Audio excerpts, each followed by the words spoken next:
வணக்கம். தமிழ் ஃபுட் கார்னர்ல இன்னைக்கு பாவக்காய் சுக்கா வறுவல் பண்ண போறோம். இது சாம்பார் சாதம், பருப்பு சாதத்துக்குலாம் சைட் டிஷ்ஷா வச்சு சாப்பிட்றதுக்கு நல்லா இருக்கும். இப்போ எப்படி பண்றதுன்னு பார்க்கலாம். 1/4 கிலோ பாவக்காய் எடுத்து வச்சிருக்கேன். இப்போ இதை கட் பண்ணிக்கலாம். பாவக்காயோட இந்த நுனி பகுதியையும் காம்பு பகுதியையும் கட் பண்ணிட்டு இதை 2ஆ கட் பண்ணிக்கலாம். இதை நம்ம மெல்லிசான ஸ்லைசஸாக கட் பண்ணணும். இந்த டிஷ்ஷுக்கு நல்லா மெல்லிசாக கட் பண்ணாதான் நல்லா இருக்கும்.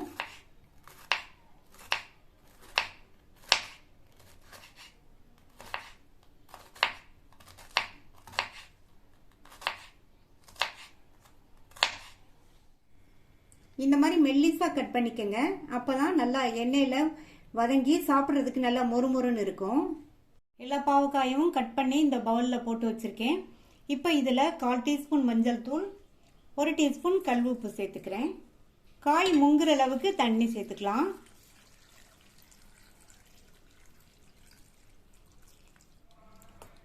நல்லா ஒரு தடவை கலந்து விட்டுட்டு மூடி வச்சிடலாம். 20 நிமிஷம் ஊறிட்டு இருக்கட்டும். இந்த மாதிரி ஊற வச்சோம்னா பாவக்காயில் உள்ள கசப்பு தன்மை ஓரளவு குறையும். 20 நிமிஷமா பாவக்காய் நல்லா ஊறிடுச்சு. இதில் உள்ள தண்ணியை கம்ப்ளீட்டா வடிச்சிடலாம். இந்த பாவக்காயை வதக்கிறதுக்கு அடிக்கனமான கடாய் அல்லது இரும்பு கடாய் எடுத்துக்கங்க. நான் ஒரு இரும்பு கடாய் வச்சிருக்கேன். இதில் 1 டேபிள் ஸ்பூன் எண்ணெய் சூடானதும் அதில் ஒரு மீடியம் சைஸ் பெரிய வெங்காயத்தை இந்த மாதிரி கட் பண்ணி சேர்த்துக்கங்க. இந்த வெங்காயத்தை 1 நிமிஷம் போல வதக்கி விட்டா போதும். அடுத்து பாவக்காயோட சேர்ந்து அது வதங்கும்.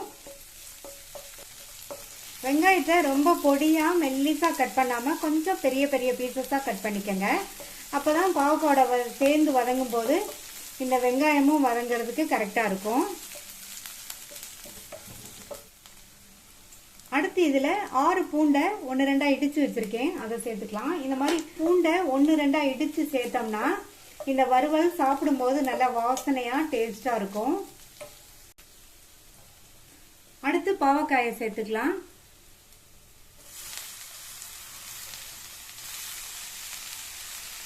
பாவக்காயை சேர்த்துட்டு ஹை ஃப்ளேம்லயே வச்சு ஒரு 2-3 நிமிஷத்துக்கு இந்த மாதிரி வதக்கிட்டே இருங்க.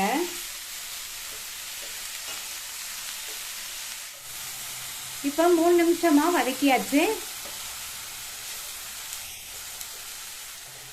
மூடி போட்டு ஸ்டவ்வை லோ மீடியம் ஃப்ளேம்ல வச்சிருங்க. இது ஒரு 5 நிமிஷம் வதங்கிட்டு இருக்கட்டும். இடையில அப்பப்போ ஓபன் பண்ணி கிளறி விட்டுக்கங்க.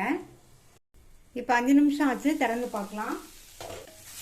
பாவக்காய் எண்ணெயிலே வதங்கி பாதி அளவுக்கு வெந்திருக்கு. இப்போ இதுக்கு தேவையான அளவு உப்பு சேர்த்துக்கலாம்.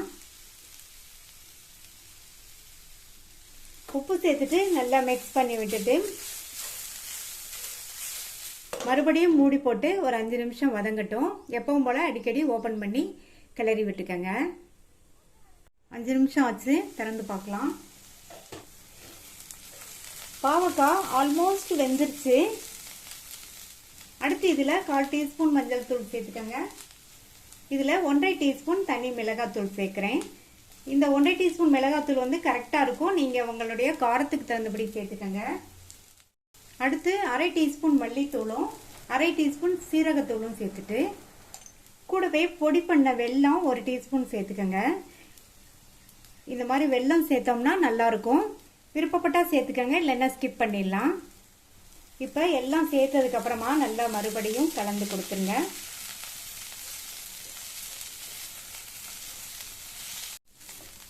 மசாலா தூள்லாம் சேர்த்துட்டு நல்லா இந்த மாதிரி கலந்து விட்டதுக்கு அப்புறமா இதில் ஒரே 1 டீஸ்பூன் மட்டும் எண்ணெய் சேர்த்துக்கங்க. சேர்த்துட்டு ஸ்டவ்வை நல்லா சிம்ல வச்சிருங்க. மூடியெல்லாம் போட வேண்டாம். ஓப்பன்லயே இந்த பாவக்காய் நல்லா ஃப்ரை ஆயிட்டு இருக்கட்டும். ஃப்ரை ஆகி நல்லா மொறுன்னு வர வரைக்கும் இருக்கட்டும். அப்பப்போ இந்த மாதிரி லைட்டா மட்டும் பரட்டி கொடுங்க. நல்லா மொறுன்னு ஃப்ரை ஆகி வர்றதுக்கு கிட்டத்தட்ட ஒரு 10 நிமிஷம் ஆகும். அதுக்கப்புறமா பார்க்கலாம்.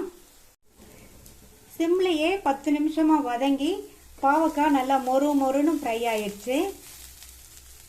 ஸ்டவ் ஆஃப் பண்ணிடலாம். சுவையான பாவக்காய் வறுவல் ரெடி ஆயிடுச்சு.